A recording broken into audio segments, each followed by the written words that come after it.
Hello friends, welcome to Gaurav economic classes. Friends, आज से हम लोग न्यू टॉपिक अपना स्टार्ट करेंगे, न्यू सब्जेक्ट। और इससे पहले मैंने इकोनॉमिक्स के कई वीडियोस अभी तक बनाए हैं और कई मैं बनाऊंगा, 11th की भी बना रहा हूँ, उसके बाद 12th की बनाऊंगा। So friends, on the demand of the students का काफ़ी फ़ोन आ रहा था, कॉल आ रहा था और मेरे को भी करना था, बट मैं बाद में करने वाला था ये वर्क, बट मुझे पहले करना पड़ रहा है क्योंकि स्टूडेंट्स कह रहे थे सर बीएसटी की वीडियो अपलोड करिए। तो मैंने कहा ठीक है, चलिए मैं करता हूँ। अब जो स्टूडेंट्स कहेंगे वो तो करना पड़ेगा। ठीक है फ्रेंड्स, सो चालू करते हैं अपना फर्स्ट चैप्टर जिसका नेम है nature and purpose of business. Main name क्या है, nature and purpose of business, वो हम लोग पढ़ेंगे आज। सो फ्रेंड्स, एक इंपॉर्टेंट नोटिस आपको देना था। आप सब लोग इंस्टाग्राम जैसे यूज करते होंगे, तो इंस्टाग्राम में एक पेज है नाइट ड्रीम्स है और ये है AN पांडे का। सो आपको इसको फॉलो करना है। इस चैनल में है क्या ऐसा, वो मैं बता रहा हूँ। इस चैनल में जैसे पोएम्स वगैरह आप लोगों ने पढ़ी होंगी, पोएम्स आप लोग डेली पढ़ते होंगे, इंटरेस्टिंग पोएम्स वगैरह। तो इसमें काफ़ी इंटरेस्टिंग पोएम्स हैं, स्टफ्स आपको मिलेगा, काफ़ी अच्छा स्टफ मिलेगा और इंटरेस्टिंग चीज़ें मिलेंगी। सो आप को लिंक इस डिस्क्रिप्शन में मिल जाएगा। सो आप इंस्टाग्राम में इस चैनल को फॉलो कर सकते हैं और ट्विटर में भी फॉलो कर सकते हैं। ठीक है फ्रेंड्स, तो चालू करते हैं बिना टाइम वेस्ट करते हुए। ठीक है, लिखा है friends nature and purpose of business. Nature and purpose of business, इससे आपको क्या समझ में आ रहा है? नेचर क्या है बिजनेस का के टेन्योर में और पर्पस क्या है बिजनेस का आज के टेन्योर में। क्यों बिजनेस जरूरी है, क्यों बिजनेस सब लोग क्यों कर रहे हैं? भाई पैसा अर्न करने के लिए कर रहे हैं, ठीक है, पैसा अर्न करने के लिए कर रहे हैं, मेन एम करना है, रुपया अर्न करना है, ठीक है। बट और क्या बेनिफिट है कि सोसाइटी को बेनिफिट प्रोवाइड करना, सोसाइटी को अच्छे गुड्स प्रोवाइड करना कम से कम कॉस्ट में, मिनिमम से मिनिमम कॉस्ट में। तो वही सब हम लोग पढ़ेंगे। तो पहले इसका इंट्रोडक्शन देख लेते हैं, फिर उसके बाद आगे हम लोग पढ़ेंगे। ठीक है, तो लिखा है इंट्रोडक्शन में सबसे पहले ये याद रखिए, जैसे हम लोग बिजनेस की बात करेंगे तो बिजनेस कौन करता है? नॉर्मल ह्यूमन बींग्स करते हैं, एनिमल्स तो करेंगे नहीं। तो ह्यूमन के बारे में बात करेंगे। ह्यूमन जो एक्टिविटीज हैं, ह्यूमन एक्टिविटीज क्या है? जो हम जैसे काम कर रहे हैं, मैं ये पढ़ा रहा हूँ, ये मेरी एक्टिविटी है। जैसे मैं सुबह उठता हूँ, ये भी मेरी एक्टिविटी, मैं खाना खा रहा हूँ, वो भी मेरी एक्टिविटी। तो from day to night the human जो भी काम करता है वो हमारी सारी क्या है, ह्यूमन एक्टिविटीज है। सिंपल सा एक कॉन्सेप्ट है, उसको आपको बिल्कुल रटने की जरूरत नहीं है कि ये human activity define as the refers to the, ये सब नहीं।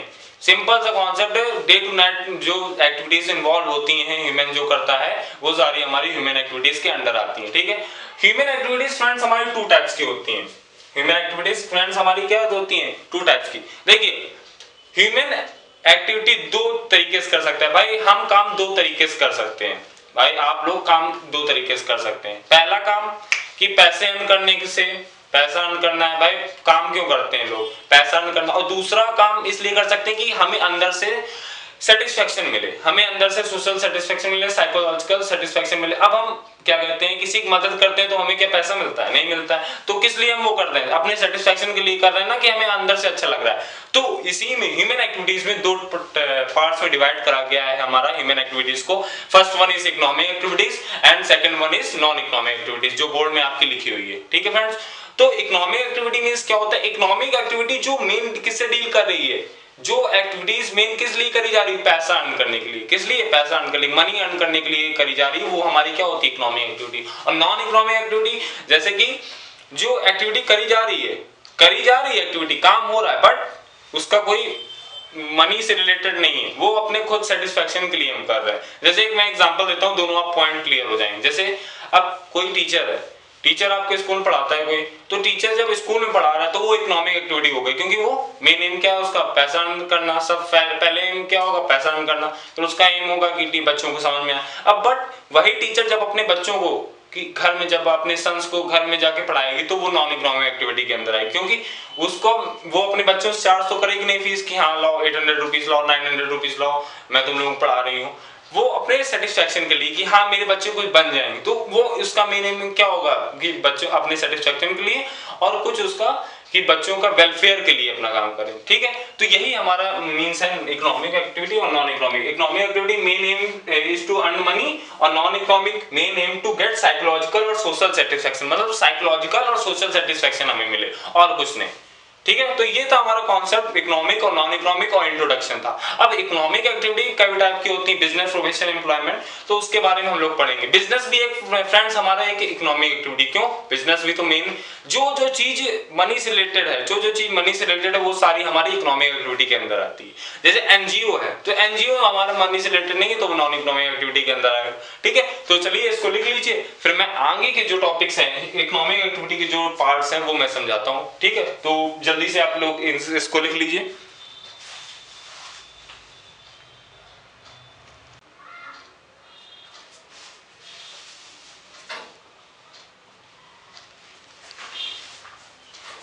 सो फ्रेंड्स अब हम लोग पढ़ेंगे अपना इकोनॉमिक एक्टिविटीज। इकोनॉमिक एक्टिविटीज कितने टाइप्स की होती हैं, जैसे मैंने अभी बताया कि इकोनॉमिक एक्टिविटीज में क्या था, मनी से रिलेटेड टर्म था, ठीक है। फिर हमने नॉन इकोनॉमिक के बारे में पढ़ा था। अब इकोनॉमिक एक्टिविटीज 3 टाइप्स की होती हैं। पहला होता है बिजनेस, प्रोफेशन और एम्प्लॉयमेंट, ठीक है फ्रेंड्स। तो बिजनेस क्या होता है, जैसे आपको समझ में आ रहा होगा कि बिजनेस क्या है। बिजनेस मनी से रिलेटेड है, मेन एम क्या होता है बिजनेस का, प्रॉफिट अर्न करना और sales, services, distribution, production, goods and services का ये सब करना, ठीक है। तो इसको एक बार डिटेल में इसकी डेफिनेशन देख लेते हैं। लिखा क्या है, it is an economic activity deals with the production, purchase, sales, distribution of goods and services with the objective of earn money. ये क्या क्या डील करता है, deals with the production, purchase, sales, distribution of goods and services, ये सारी चीजें deal करता है। प्रोडक्शन, सेल, बेचना, खरीदना, किसी चीज का प्रोडक्शन करना, डिस्ट्रीब्यूशन करना, ये सब बिजनेस में आता है, ठीक है फ्रेंड्स। ये इकोनॉमिक एक्टिविटी का पहला पार्ट है। प्रोफेशन, प्रोफेशन अब जैसे नहीं बोलते हैं लॉयर, जैसे डॉक्टर है तो डॉक्टर क्या है, उनका प्रोफेशन है, डॉक्टर प्रोफेशनल्स हैं वो। तो डॉक्टर ये जो प्रोफेशनल्स होते हैं इनको एक प्रिस्क्राइब्ड कोर्स करना पड़ता है। जैसे डॉक्टर्स हैं तो उनको एमबीबीएस वगैरह करना पड़ेगा, तो तभी ये एक प्रोफेशन इनका हो जाता है, एक डॉक्टरी, और ये प्रोफेशनल्स बन जाते हैं, ठीक है। तो इसमें क्या लिखा है, includes those activities which require special knowledge and skills to be applied by the individual on their occupation। एक स्पेशल नॉलेज चाहिए, जैसे लॉयर होता है तो उसको लॉ के पढ़ाई करनी पड़ती है, तो डॉक्टर होता है तो उसे डॉक्टरी वगैरह हिंदी में बोलते हैं, तो एमबीबीएस वगैरह करना पड़ता है। तो एक स्पेशल अलग से स्किल्स होनी चाहिए उनके पास और अलग से उनको स्पेशल कोर्स करा होना चाहिए किसी भी प्रोफेशनल में आने के लिए। इसमें कोई मिनिमम क्वालिफिकेशन जरूरत नहीं होती। बिजनेस में, प्रोफेशन में मिनिमम क्वालिफिकेशन क्या है, जिस भी प्रोफेशन में आपको जाना है वो आपने आप कोर्स करा होना चाहिए। थर्ड आता है एम्प्लॉयमेंट। एम्प्लॉयमेंट जैसे किसी कंपनी में आप काम कर रहे हैं, कहीं भी आप काम कर रहे हैं, तो वहां क्या है कि वहां जितना वो प्रिस्क्राइब उन्होंने मांगी है, जैसे उन्होंने मांगा जैसे 10 पास, 12 पास, तो ये सब आपको होना चाहिए। उसमें कोई मतलब आपको ये नहीं होगा कि आपको जैसे प्रोफेशन में था कि जैसे आपको क्या करना था कि एक कोई स्पेशल कोर्स होना चाहिए, इसमें जरूरी नहीं है स्पेशल कोर्स होना। लिखा क्या है, is related to the joining duty by entering into a service agreement. एक जॉइनिंग ड्यूटी से रिलेटेड रहता है और इसमें सिर्फ मेन एम होता है इनका कि हमें सैलरी मिलेगी लास्ट में, और इसमें प्रोफेशन में फीस और बिजनेस में क्या मिलता है एट लास्ट, बिजनेस में प्रॉफिट जो उनका होता है, ठीक है। तो ये था फ्रेंड्स हमारे इकोनॉमिक एक्टिविटीज के 3 टाइप्स, बिजनेस, प्रोफेशन, एम्प्लॉयमेंट। तीनों आपको आए होगा, आपको समझ में आएंगे। तो आप ये अपनी कॉपीज में एक बार राइट डाउन कर लीजिए क्या क्या है, बिजनेस का मींस क्या होता है, प्रोफेशन और एम्प्लॉयमेंट का मींस क्या होता है, ठीक है फ्रेंड्स। तो मैं इसके आगे अब नेक्स्ट टॉपिक इसी का स्टार्ट करता हूं, तो जल्दी से आप नोट डाउन करिए, तब तक मैं नेक्स्ट टॉपिक अपलोड कर रहा हूं।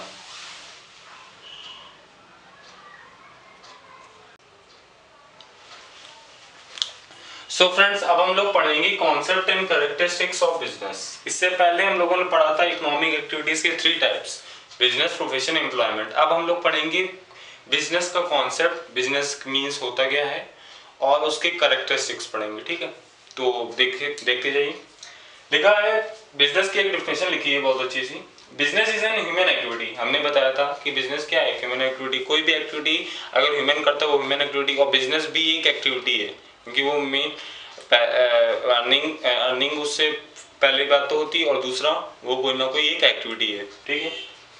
डायरेक्टेड टूवर्ड्स प्रोड्यूसिंग, और बिजनेस में क्या होता है, डायरेक्टेड टूवर्ड प्रोड्यूसिंग और एक्वायरिंग वेल्थ। अर्न करना मेन पैसा, और प्रोड्यूसिंग से भी डील करता है बिजनेस। हमारा क्या, बिजनेस का ऑब्जेक्टिव क्या होता है, सबसे पहले बिजनेस एक ह्यूमन एक्टिविटीज हो गई। दूसरा पॉइंट क्या है, इसमें एक्वायर वेल्थ से रिलेटेड रहता है। तीसरा पॉइंट क्या हो गया, प्रोडक्शन से रिलेटेड रहता है through buying and selling goods, और बाइंग एंड सेलिंग गुड्स। सबसे पहले तो बिजनेस में ये हो सकता है, या तो production of goods and services हो रहा हो, और या तो क्या कहते हैं, buying and selling goods and services हो रहा हो। बट एट लास्ट उसका मेन एम क्या है, पैसा। पैसा आ रहा है, वेल्थ आ रहा है, बस वेल्थ मींस पैसा, बस उसका यही मीनिंग होता है। तो बिजनेस की एक सिंपल सी डेफिनेशन थी हमारी, business is an human activity directed towards producing और acquiring wealth through buying and selling goods. ठीक है, अब इसके कुछ कैरेक्टरिस्टिक्स होते हैं बिजनेस के कुछ कैरेक्टरिस्टिक्स होते हैं। सबसे पहले बिजनेस क्या है, एक इकोनॉमिक एक्टिविटी। जैसे मैंने बताया था कि बिजनेस क्या है, कि इकोनॉमिक एक्टिविटी। क्यों बिजनेस क्यों है कि इकोनॉमिक एक्टिविटी है, क्योंकि ये किससे रिलेटेड है, मनी से रिलेटेड है ना, तो मनी से जब रिलेटेड है तो ये एक इकोनॉमिक एक्टिविटी आ गई। तो पहला पॉइंट आपको क्लियर हो गया होगा, एन इकोनॉमिक एक्टिविटी। दूसरा, प्रॉफिट अर्निंग। बिजनेस में बिजनेसमैन का मेन एम क्या होता है, प्रॉफिट अर्न करना। दूसरा मेन एम होता है उसका कि बेटर सर्विसेज प्रोवाइड करना सोसाइटी को। बट पहला एम क्या है उसका, फर्स्ट एम क्या है, फर्स्ट मोटिव क्या है, प्रॉफिट अर्निंग करना। तीसरा, सर्टेनिटी ऑफ रिस्क, मतलब अब रिस्क का बहुत ज्यादा रिस्क रहता है बिजनेस में, आपको तो पता ही है, रिस्क काफी ज्यादा रहता है। तो रिस्क भी एक फैक्टर है, रिस्क भी एक कैरेक्टरिस्टिक्स है, रिस्क भी एक नेचर है बिजनेस का, एक इंपॉर्टेंट पॉइंट है बिजनेस का। फोर्थ पॉइंट लिखा है, dealing in goods and services on regular basis. अब बिजनेस में क्या होता है, गुड्स एंड सर्विसेज, कोई भी बिजनेस हो तो गुड्स एंड सर्विसेज डील करता है कि नहीं, बिजनेस ठीक है डील करता है, रेगुलर बेसिस में डील करता है। अगर रेगुलर बेसिस में हमारा business goods and services deal नहीं करेगा तो हमारा बिजनेस तो बंद हो जाएगा। भाई बिजनेस में तो गुड्स एंड सर्विसेज रिलेटेड है ना, कोई भी गुड्स एंड सर्विसेज हो सकते हैं, जैसे इलेक्ट्रॉनिक आइटम है और कोई कॉस्मेटिक्स है, कोई भी है, तो वो सारे गुड्स एंड सर्विसेज है। Business main goods and services से ही डील करता है, अगर वो नहीं होंगे तो बिजनेस हमारा बंद उस दिन स्टॉप हो जाएगा। तो ये सब थे हमारे कैरेक्टरिस्टिक्स। पहला था इकोनॉमिक एक्टिविटी, दूसरा था हमारा प्रॉफिट अर्निंग, तीसरा था हमारा अनसर्टेनिटी ऑफ रिस्क, और चौथा था हमारा fourth one is dealing in goods and services of on regular basis. ठीक है, तो ये था हमारा friends concept and characteristics of business. I hope आपको समझ में आया होगा। इसके आगे मैं नेक्स्ट टॉपिक बताने जा रहा हूँ, तो ये आप अपनी कॉपीज में राइट डाउन कर लीजिए, मैं एक साइड होते जा रहा हूँ। ठीक है, तो ये आप लिख लीजिए वीडियो पॉज करके। ठीक है, तो मैं नेक्स्ट टॉपिक बताने जा रहा हूँ, इसको आप लिख लीजिए। आई होप आपको समझ में आया होगा ये।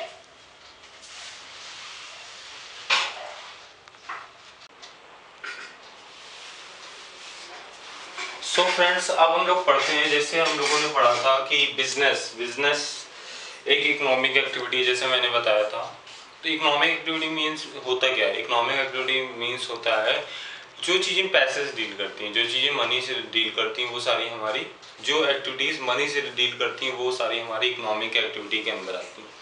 अब इकोनॉमिक एक्टिविटी का अभी बिजनेस का हम लोगों ने इससे पहले कॉन्सेप्ट पढ़ा था, कैरेक्टरिस्टिक्स पढ़े थे। अब business as an economic activity, business as an economic activity क्यों है, किन किन फैक्टर्स से बिजनेस को एक इकोनॉमिक एक्टिविटी कहा गया है, वो सब हम लोग अभी देखेंगे। क्यों बिजनेस को एक इकोनॉमिक एक्टिविटी कहा गया है भाई, क्यों कहा गया है, क्योंकि इकोनॉमिक एक्टिविटी मीन्स क्या होता है, मनी से रिलेटेड, और बिजनेस भी हमारा मनी से रिलेटेड है। ये इसको अगर आसान भाषा में बोलें तो ये हो सकता है, बट उसको तो हमें इंग्लिश में लिखना पड़ेगा।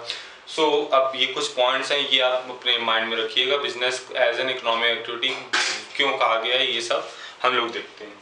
तो लिखा है प्रॉफिट मोटिव। सबसे पहला मोटिव क्या है, profit motive. The main aim of every activity is to earn money in the form of profit. हर बिजनेस में हर एक्टिविटी का मेन एम क्या होता है, प्रॉफिट अर्न करना, और प्रॉफिट अर्न करना in every activity money earn करना, और मनी अर्न करना, और वही मनी जो बिजनेस में अर्न करते हैं उसे ही हम क्या बोलते हैं, प्रॉफिट बोलते हैं। ठीक है, या रेवेन्यू बोलते हैं। ठीक है, सेकंड क्या है, creation of utilities. Business utility means क्या होता है, सबसे पहले ये देखिए, यूटिलिटी मींस होता है वांट्स, लोगों की जो वांट्स हैं उनको फुलफिल करता है जो हमारी बिजनेस में होते हैं। जैसे अब जहाँ कहीं कोई बैकवर्ड एरिया है, वहाँ अच्छे प्रोडक्ट की ज़रूरत है, अच्छे प्रोडक्ट का वहाँ लाइफ स्टाइल चेंज करनी है, तो वहाँ न्यू प्रोडक्ट लॉन्च करेगा। और जैसे ट्रांसपोर्टेशन फैसिलिटी है तो ट्रांसपोर्टेशन फैसिलिटीज को और ज़्यादा अच्छे से करेगा ताकि जो होलसेलर से कंज्यूमर तक, होलसेलर से रिटेलर तक गुड्स जल्दी से जल्दी जा सके। तो यही सारे हमारे क्रिएशन ऑफ यूटिलिटीज में आते हैं कि वांट्स क्रिएट करता है। क्या करता है? वांट्स क्रिएट करता है।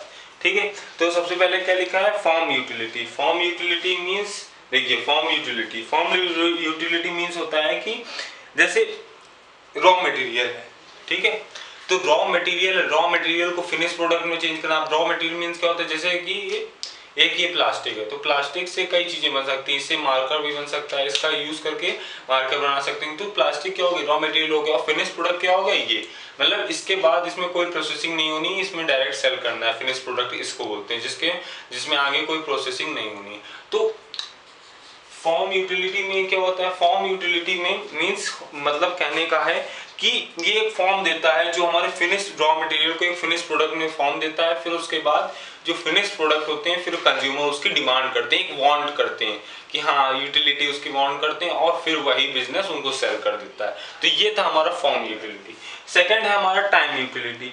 टाइम यूटिलिटी मीन्स क्या होता है? अब देखो टाइम यूटिलिटी, देखिए जैसे ही गुड्स प्रोड्यूस हुआ तुरंत तो सेल हो नहीं जाएगा, टाइम लगेगा। तो कुछ टाइम के लिए वो होलसेलर के पास रहता है, कुछ टाइम के लिए प्रोड्यूसर के पास रहता है, कुछ टाइम के लिए जो हमारे रिटेलर्स हैं, जो शॉप्स हैं, छोटी छोटी सोल प्रोप्राइटर्स हैं, उनके पास रहता है। तो एक ये क्या है? एक टाइम पीरियड क्रिएट होता है। टाइम पीरियड क्रिएट होता है, इसको अगर बोले तो देखा जैसे goods are not consume immediately when they are produced, generally there is a time gap between production and consumption. Some goods are produced in a particular season but consumed throughout the year, example wheat. So ये पूरे साल भर, जैसे wheat है, wheat हमारा क्या कहते हैं समर टाइम ही क्या कहते हैं, जो हमारा कल्टीवेट तो विंटर टाइम कर दिया जाता है बट समर टाइम ही उसे लोगों के लिए कंजम्पशन तक ले जाते हैं। बट वो पूरे ईयर यूज होता है कि नहीं यूज होता है? तो एक लोगों के लिए वांट क्रिएट हो रही है कि नहीं वहां, तो वहां टाइम यूटिलिटी का ये मीन्स है। और प्लेस यूटिलिटी का यहाँ मीन्स है कि जैसे यहाँ इस घर में गुड्स बन रहा है, इस घर में जैसे गुड्स बना तो इस घर में ही तो कंज्यूम नहीं हो जाएगा कि चलिए एक दो लोग खा लेंगे, बट सारे कंज्यूमर यही मिल जाएंगे क्या? नहीं मिल जाएंगे। तो टाइम यूटिलिटी मीन्स कि टाइम जैसे ट्रांसपोर्टेशन की फैसिलिटी को बहुत ज्यादा ग्रो करवाता है। जैसे कि अब जैसे यहाँ मेन हमारी इंडस्ट्री है, समझिए ध्यान से, मेन इंडस्ट्री हमारी यहाँ है, ठीक है। अब जब हमारी मेन इंडस्ट्री यहाँ है तो यहाँ से कई दूर मतलब हमारे जैसे कहीं और हमारी वो इंडस्ट्री स्टेब्लिश है। अब वहाँ से कंज्यूमर तो काफ़ी दूर है, कंज्यूमर का जो एरिया है वो काफ़ी दूर है, जो मेन एरिया है जहाँ कंजम्पशन होगा वो बहुत दूर है। तो ये सब किससे फिल होगा? ये सब ट्रांसपोर्टेशन से फिल होगा। टाइम यूटिलिटी इसी के अंदर आता है। तो ये थे हमारे तीनों पॉइंट, कौन सा? प्लेस यूटिलिटी, फॉर्म यूटिलिटी और टाइम यूटिलिटी। थर्ड पॉइंट है हमारा exchange of goods and services. Exchange of goods and services जैसे मैंने बताया था पहले, बिजनेस में क्या होता है? Exchange of goods and services होता है और मेन एम में होता है क्या होता है? अर्न करना, प्रॉफिट, ठीक है। तो वही यहाँ लिखा है, economic activities aim at earning money by exchange of goods and services. Exchange of goods and services होता है या तो production distribution of goods and services होता है या तो exchange and goods and services होता है, और मेन एम लास्ट में क्या होता है? प्रॉफिट अर्न करना, ठीक है फ्रेंड्स। तो ये थे हमारे तीनों points, profit motive, creation of utilities and exchange of goods. तो ये तीनों पॉइंट नोट कर लीजिए, business as an economic activity के ये तीनों पॉइंट, ठीक है फ्रेंड्स। सो इनको जल्दी से नोट करिए, फिर मैं नेक्स्ट टॉपिक इसी में बताना चाहता हूँ, ठीक है।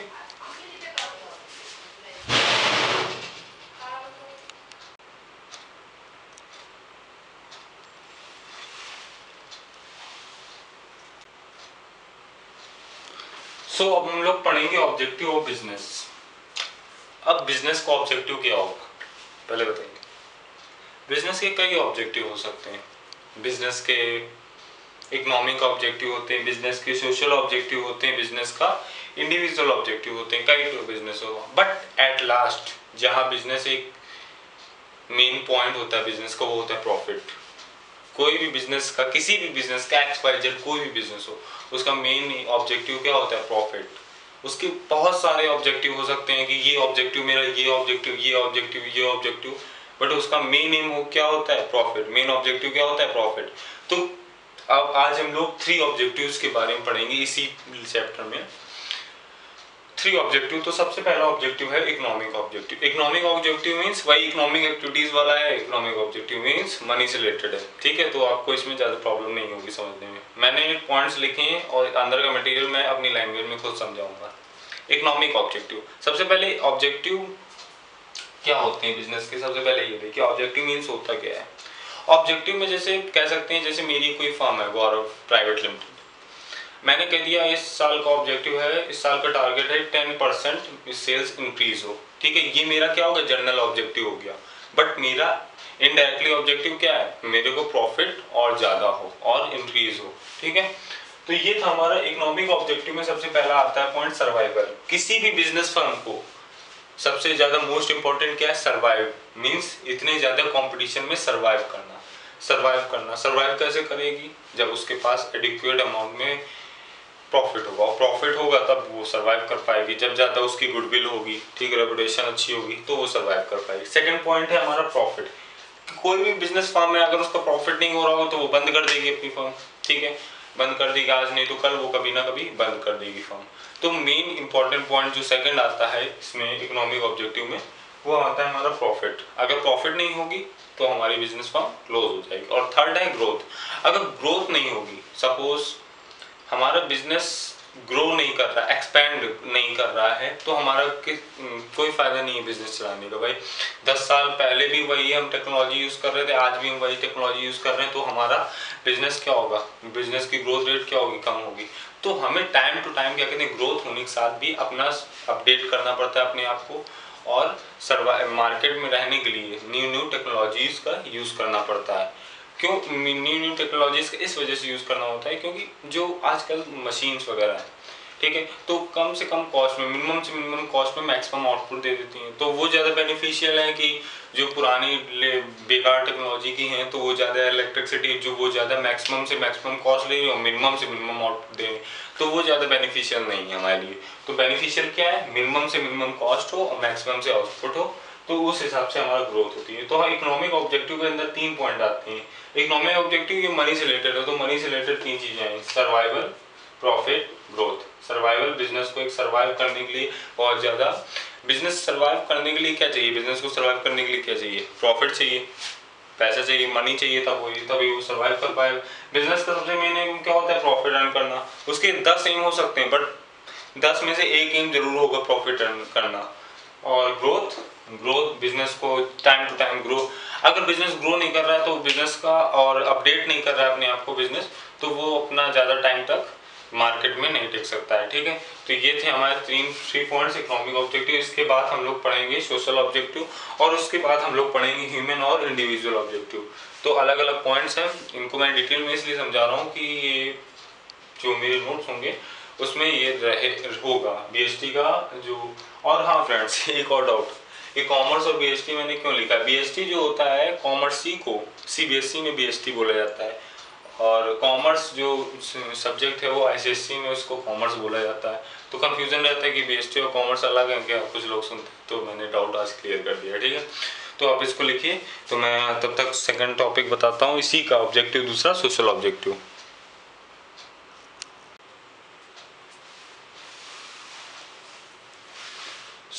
अब हम लोग पढ़ेंगे सोशल ऑब्जेक्टिव बिजनेस के। इससे पहले हम लोगों ने ऑब्जेक्टिव पढ़ा, इकोनॉमिक ऑब्जेक्टिव, अब हम लोग पढ़ेंगे social objective. Social objective means होता क्या है।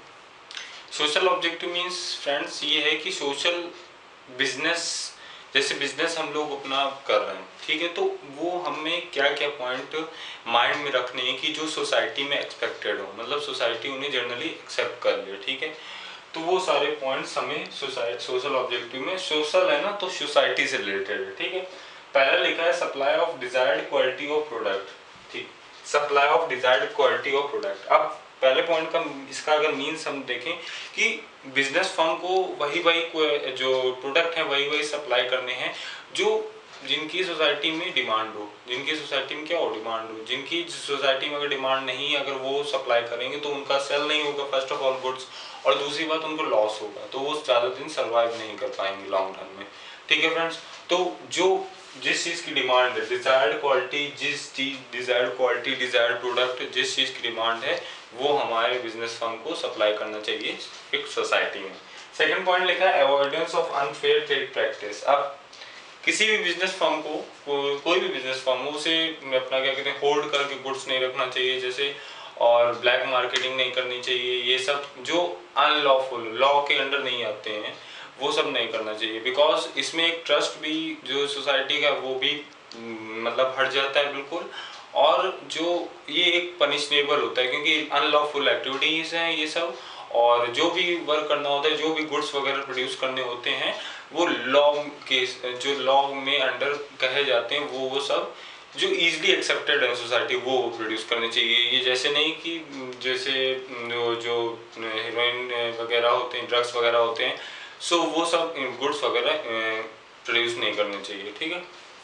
एम्प्लॉयमेंट जनरेशन थर्ड है। अब जब कंपनी सोसाइटी के किसी इंडिविजुअल ने बनाई है तो इंडिविजुअल अब वो अकेले वर्क तो करेगा नहीं, इंडिविजुअल क्या करेगा, हायर करेगा लेबर्स, हायर करेगा एम्प्लॉयर्स, कहाँ से, सोसाइटी से। तो एक ये सोसाइटी में भी एम्प्लॉयमेंट जनरेशन का वर्क करता है। तो ये हमारे सोशल ऑब्जेक्टिव के 3 पॉइंट्स थे। पहला था supply of desired quality of product, second है avoidance of unfair trade practice, and third is employment generation. कोई भी बिजनेस हो वो हमारे एम्प्लॉयमेंट जनरेशन में बहुत ज़्यादा इंपॉर्टेंट रोल प्ले करता है। ठीक है फ्रेंड्स, तो ये था हमारा सोशल ऑब्जेक्टिव। इसके बाद हम लोग पढ़ेंगे ह्यूमन और इंडिविजुअल ऑब्जेक्टिव। तो आप ये अपनी कॉपीज में नोट कर लीजिए। मैंने पॉइंट इसलिए बताए, अंदर का मटेरियल आपको मैंने इसलिए हिंदी में बता दिया कि तब जब आपकी जो प्रिस्क्राइब्ड बुक्स हैं या मेरे नोट्स हैं उनसे पढ़ेंगे तो वो क्लियर हो जाएगा। ठीक है ना। तो ज़्यादा से ज़्यादा मैं कोशिश करूँगा कि खुद से जो खुद की लैंग्वेज वो मैं बताने की कोशिश करूँ। ठीक है, तो आप जल्दी से लिखिए इसको।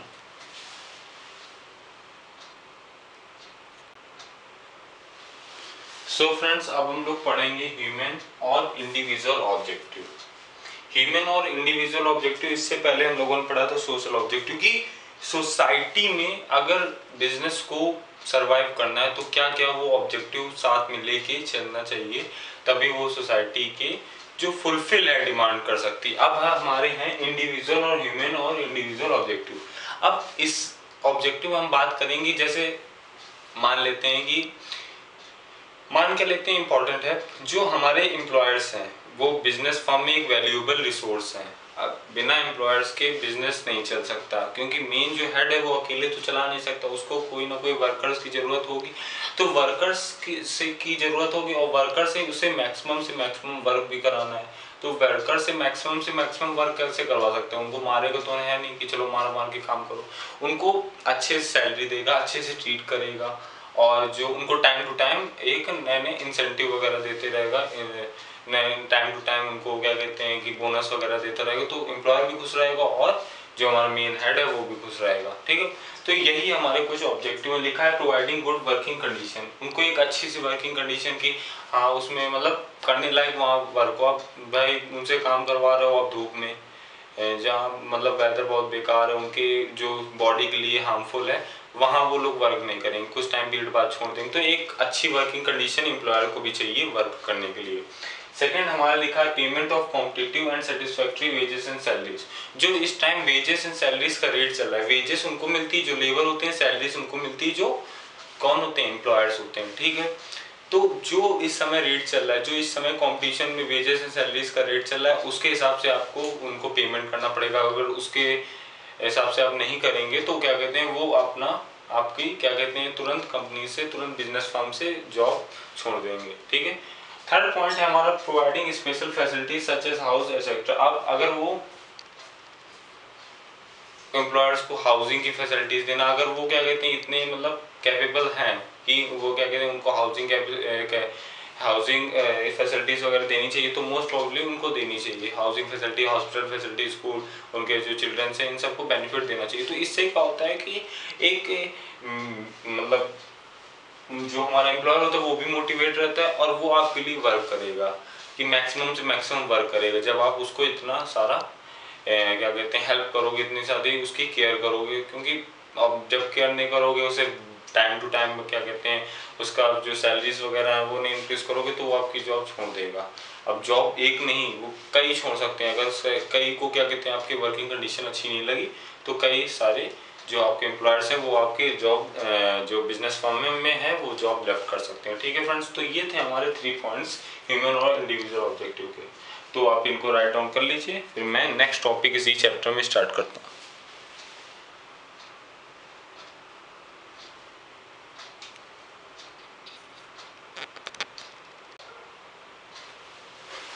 सो फ्रेंड्स, अब हम लोग पढ़ेंगे classification of business activity. Business activity का क्लासिफिकेशन हम लोग पढ़ना है। बिजनेस एक्टिविटी कितने टाइप्स की होती है? मेन तो बिजनेस एक्टिविटी अगर बोले तो 2 टाइप्स की होती है। एक फर्स्ट है इंडस्ट्री, सेकंड है कॉमर्स। इंडस्ट्री मींस क्या होता है, कॉमर्स मींस क्या होता है? बोलते हैं सब लोग इंडस्ट्री इंडस्ट्री इंडस्ट्री इस्टेब्लिश हो गई, कॉमर्स हम लोग पढ़ रहे हैं, इंडस्ट्री इस्टेब्लिश हो गई, कॉमर्स पढ़ रहे हैं। तो इसका मतलब क्या होता है? मतलब अब कॉमर्स आप लोग पढ़ रहे हैं, कॉमर्स का मीन्स जानते हैं? कॉमर्स और बिजनेस स्टडीज एक ही बात है। सीबीएसई में बोलते हैं बिजनेस स्टडीज और आईसीएसई में कॉमर्स बोलते हैं। तो इसका मीन्स जान लीजिए, ताकि आपसे कोई पूछता है तो आप बता सको कि कॉमर्स का मीन्स क्या होता है। ठीक है, तो इंडस्ट्री का मीन्स क्या होता है पहले तो ये देखो। इंडस्ट्री क्या होता है? Refers to an economic activity which is concern with the conversion of resources into useful goods. अब इंडस्ट्रीज में क्या होता है? जो यूजफुल, क्या लिखा है? Conversion of resources into useful, मतलब जो रिसोर्सेज है, रिसोर्सेज बोले तो रॉ मटेरियल है। रॉ मटेरियल इंडस्ट्री में क्या होता है? रॉ मटेरियल जाता है और फिनिश प्रोडक्ट में चेंज होकर आ जाता है। तो रिसोर्सेज को वो यूजफुल रिसोर्सेज में, यूजफुल गुड्स में चेंज कर देता है। इंडस्ट्री में क्या होता है? Conversion of resources into useful goods. Simple सी एक लाइन की डेफिनेशन है, conversion of resources into useful goods. Industry refers to the economic activity. अब इंडस्ट्री क्या इकोनॉमिक एक्टिविटी, वो तो आपको ध्यान है, हर वो चीज जो पैसे डील करती है वो इकोनॉमिक एक्टिविटी है। तो इंडस्ट्री तो पैसे डील करती है, इंडस्ट्री फिर तो चलेगी नहीं। तो refers to the economic activity which is concern with the conversion of resources into useful goods. ठीक है, ये हमारी इंडस्ट्री की डेफिनेशन हो गई। समझ में आई कि नहीं है? आ गई। It includes all those activities related to distribution of goods and services. और कॉमर्स में क्या होता है? हर वो एक्टिविटी जो रिलेट करती है गुड्स और सर्विसेज का डिस्ट्रीब्यूशन, वो हमारा कॉमर्स है। हर एक्टिविटी जो गुड्स एंड सर्विसेज का डिस्ट्रीब्यूशन इंक्लूड करती है वो हमारी क्या है? कॉमर्स है। Distribution of goods and services is known as commerce. It includes all those activities related to the distribution of goods and services is known as commerce. अब हम लोग पढ़ेंगे इंडस्ट्री 3 टाइप की होती है। आप लोगों ने पढ़ा होगा इंडस्ट्री हमारी कितने टाइप की होती है? 3 टाइप्स की होती है। पहली इंडस्ट्री होती है प्राइमरी, सेकेंडरी और टेरिटरी। प्राइमरी, सेकेंडरी और टेरिटरी। तो इसका हम थोड़ा सा एक हल्का सा नॉलेज लेंगे। तो आप इस दोनों डिफिनेशन को लिख लीजिए। कॉमर्स का भी हल्का सा एक लेंगे नॉलेज, तो उसके बाद जो 2-3 टॉपिक और रह गए, फिर हमारे ये टॉपिक, ये जो चैप्टर है nature and purpose of business, जो बीएसटी और कॉमर्स का है, वो खत्म हो जाएगा। ठीक है फ्रेंड्स, तो इसको अब नोट डाउन कर लीजिए। तब तक मैं दूसरा नोट डाउन करता हूँ। ठीक है,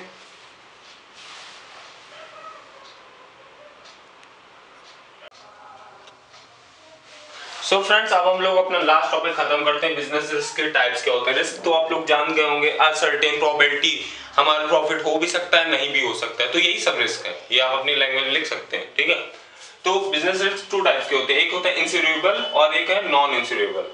अब इसे कुछ समझ में आ रहा है? कुछ पढ़ के समझ में आ रहा हो, दिमाग लगाइए। कुछ आ रहा है समझ में? इंश्योरेबल और नॉन इंश्योरेबल मीन्स क्या होता होगा? देखिए, रिस्क से ओवरकम करने के लिए, रिस्क को फेस करने के लिए लोग बिजनेसमैन हमेशा क्या करता है? अपना इंश्योरेंस करवाता है, अपनी कंपनी का इंश्योरेंस करवाता है। ठीक है, तो इंश्योरेंस कोई होता है, इंश्योरेंस मतलब पैसा, किसी केस में क्या होता है? इंश्योरेंस वाले पागल तो है नहीं, किसी केस में क्या होता है? इंश्योरेंस में पैसा मिलता है, किसी केस में नहीं मिलता है। तो वही हम लोग पढ़ेंगे कि कौन से ऐसे केस हैं, कौन से ऐसे टाइप्स हैं कि जिनके अंदर अगर हमारा लॉस होता है बिजनेस में तो हमें पैसा मिल जाएगा। ठीक है, तो insurable risk, the risk against protection is offered by insurance companies. Example theft, अगर आपका सामान कोई चोरी वगैरह हो जाता है, अगर आपकी कंपनीज में कोई फायर वगैरह लग जाता है, तो उस केस में आपका इंश्योरेबल रिस्क, उस केस में आपको क्या है? पैसा मिलेगा। लिखा है ना, the risk against protection is offered by insurance companies. मतलब ये केस है, जैसे कि आपका बोल दिया जाए कि थेफ्ट है, आपका कोई थेफ्ट हो गई है, फायर से कोई सामान राख हो गया, तो इस केस में आपको इंश्योरेंस, ये इंश्योरेबल है। ठीक है, इंश्योरेबल है, इसमें पैसा आपको मिल सकता है। रिस्क ये इंश्योरेबल है, इसमें पैसा मिलेगा, इसका इंश्योरेंस हो सकता है। ठीक है। Non insurable, the risk against no protection is offered, मतलब अगर आपका रिस्क है, जैसे आपने रिस्क ले लिया, लॉ प्रॉफिट होगा लॉस होगा, तो इसमें आपको इस केस में ये पक्का नहीं है कि आपको इंश्योरेबल नॉन इंश्योरेबल हो जाएगा, इसमें पैसा आपको मिल भी नहीं मिलेगा, क्योंकि इसके कुछ एग्जांपल है वो ध्यान से देखिएगा। चेंज इन डिमांड, जैसे कि आपकी चेंज डिमांड हो जाती है, कल ज्यादा बिक रहा था हुडीज वगैरह ज्यादा बिक रही थी और आज शर्ट वगैरह ज्यादा बिक रही, तो हुडीज की अब डिमांड कम हो गई, तो हुडीज की डिमांड कम हो गई तो इंश्योरेंस कंपनीज ये थोड़ी ना कहेंगे आपका इतने हुडीज का लॉस हो गया, इतना स्टॉक पड़ा है तो आइए हमसे पैसे ले लीजिए, नहीं, वो इस केस में कुछ हेल्प नहीं करेंगे, क्योंकि वो उनकी पॉलिसीज में नहीं है, वो उसका पैसा नहीं देंगे आपको, ठीक है। तो ये था इंश्योरेंस, इंश्योरेबल और नॉन इंश्योरेबल के बीच में डिफरेंस, कि इंश्योरेबल में कौन कौन सी चीजें आती है, थेफ्ट है, कोई आपके फायर है, कोई सामान वगैरह जल गया तो उसमें आपको पैसा मिल सकता है, but change in demand, change in other factors अगर आपके चेंजमेंट आता है, चेंज इन कोई पॉलिसीज वगैरह अगर चेंज हो गई है आपकी, चेंज इन कॉम्पिटिशन पॉलिसीज, कोई कॉम्पिटिशन पॉलिसीज अगर चेंज हो गई तो उसमें आपको पैसा नहीं मिलेगा, वो नॉन इंश्योरेबल रिस्क के अंडर आता है। तो फ्रेंड्स खत्म होता है आज का टॉपिक और ये आप नोट कर लीजिए। फ्रेंड्स एक इंपॉर्टेंट बात, जो नोट्स थे मेरे गौरव इकोनॉमिक क्लासेस के वो रेडी हैं, तो अभी स्टार्टिंग में वो इकोनॉमिक्स के मिलेंगे वो नोट्स क्लास 11 का, कोई वो बुक्स वगैरह नहीं, मेरे जो खुद के मैंने पर्सनल नोट्स थे, मैंने जो लिखे थे उसी को मैंने कंप्यूटर में क्या कहते हैं कि वर्ड पैड में वो सब करके बाय कंप्यूटर फोटो कॉपीज होंगी, और उसका रेट अभी डिसाइड नहीं हुआ है। क्यों डिसाइड इसलिए नहीं हुआ है, क्योंकि कई मेरे पास कॉल आए थे, अभी केरल से आया था एक का, तो केरल और दिल्ली वगैरह से आया है, तो उसमें क्या कहते हैं मेरे को सबसे पहले आपको पेमेंट तो बाय पेटीएम या बैंक थ्रू बैंक तो करनी पड़ेगी, बिकॉज मैं कोई एक प्राइवेट इंस्टीट्यूशन तो हूँ नहीं, बहुत बड़ा इंस्टीट्यूशन हूँ, तो सबसे पहले और आपको एक फेथ रखना पड़ेगा कि चलिए मैंने पैसा ट्रांसफ़र कर दिया तो मुझे बुक मिल जाएगी, और आप मेरा विश्वास करिए अगर आपको फेथ है तो आप जिस दिन भी पैसा ट्रांसफ़र करेंगे विद इन अ वीक आपके घर में आपकी क्या कहते हैं जो नोट्स होंगे जो आप ऑर्डर करेंगे वो आपको मिल जाएंगे, तो आपको फेथ तो रखना पड़ेगा। अभी मेरे पास होम डिलीवरी की सर्विस नहीं है, cash on delivery, but with in coming year मैं वो करूँगा चीज़, बट अभी नहीं कर सकता, ठीक है। तो जो नोट्स हैं वो इम्पोर्टेंट टॉपिक्स में होंगे जो मैं यहाँ पढ़ाता हूँ, और उससे रिलेटेड थोड़े और भी नोट्स होंगे, तो सो कीप वॉचिंग गौरव इकोनॉमिक क्लासेस, आप ऑर्डर कर सकते हैं, और मेरे जो लिंक वगैरह हैं और डिस्क्रिप्शन में चेक कर सकते हैं। इंस्टाग्राम नाइट ड्रीम्स आपको फॉलो करना याद है ना, और keep watching Gaurav economic classes, like share comment subscribe, and channel का सब्सक्राइबर बढ़ाओ यार, तुम लोग क्या कर रहे हो, सब्सक्राइबर नहीं बढ़ा रहे हो, पढ़ा भी रहा हूँ, सब्सक्राइबर समझ में तो आ रहा है ना, तभी फ़ोन आ रहा है, कॉल आ रहा है, सब्सक्राइबर बढ़ाओ यार।